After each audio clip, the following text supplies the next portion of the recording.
राम राम जय जोहार।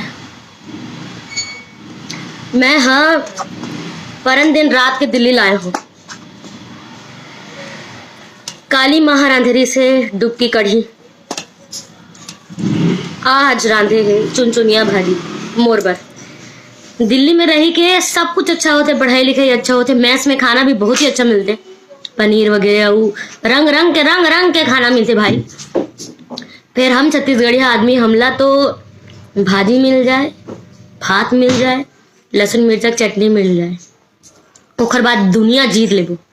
जीव कलबला गिरी से एकदम मुहचुर गिरी से सत्यानाश हो गिरी से एकदम कलबलात रहो कि कब मैं जाऊं, कब जाऊं भाजी भात खाओ कस के। आज खात में है भाजी, चुनचुनिया भाजी, भात और लहसुन मिर्चा के चटनी। आज मोर आत्मा ला सुकून मिले।